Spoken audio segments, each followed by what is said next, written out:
चलिए आज हम ओज के बारे में जानेंगे कि किन किन आचार्यों ने ओज के बारे में क्या क्या कहा है।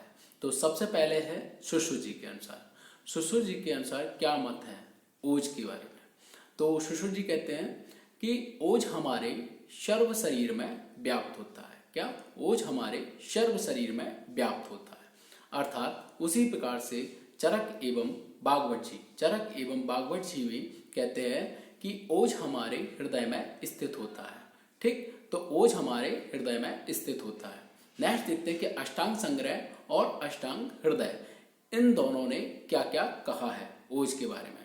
तो ओज शुक्र का सार है। क्या है? ओज शुक्र का सार है। इस तरीके का जो कथन है वह हमारे अष्टांग संग्रह जी ने माना है। अब ओज शुक्र का मल है, तो यह कथन हमारे अष्टांग हृदय जी ने बताया है। अब देखते हैं कि कभी भी अष्टांग संग्रह अष्टांग हृदय में जैसे ही कंफ्यूजन होता है कि भाई मल कौन मानता है और सार कौन मानता है। तो आप इतना याद रखेंगे कि कोई भी चीज को अगर आपको मतलब कि इकट्ठा करना है यानी संग्रह करना है तो सारा का सारा इकट्ठा करते हैं। क्या? सारा का सारा संग्रह किया जाता है। तो ओज का शुक्र यानी कि सारा यानी सार, तो ये हमारे अष्टांग संग्रह जी ने किया माना है। अब देखते हैं नेक्स्ट पॉइंट कि ओज शुक्र का स्नेह है। इस तरीके का कथन हमारे डलहड़ जी ने माना है कि भाई ओज शुक्र का कथन है।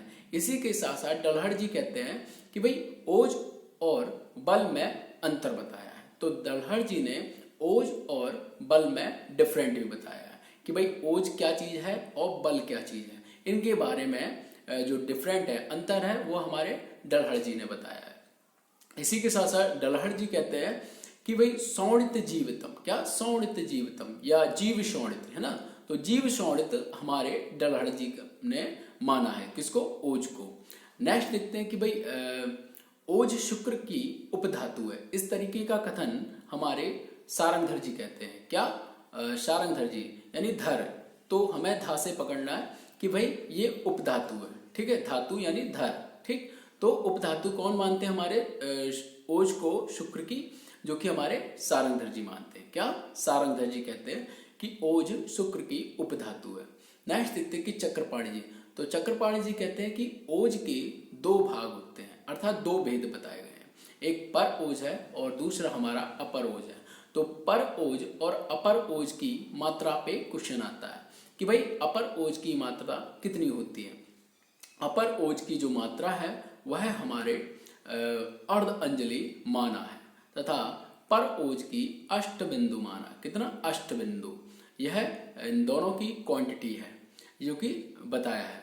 नेक्स्ट देखते हैं कि काश्यप के अनुसार ओज को सर्वप्रथम पंचरस कहा है। क्या? ओज को पंचरस कहा है। काश्यप ने ओज को पंचरस कहा है। इतना हमें याद रखना है। तो बाय द वे जो भी एग्जाम में सिंपली तौर पे अगर ओज से रिलेटेड क्वेश्चन आते हैं आचार्यों के अनुसार, तो इस तरीके से हम उन्हें क्लियर कर सकते हैं। चलिए आज के लिए इतना काफ़ी है। Thank you.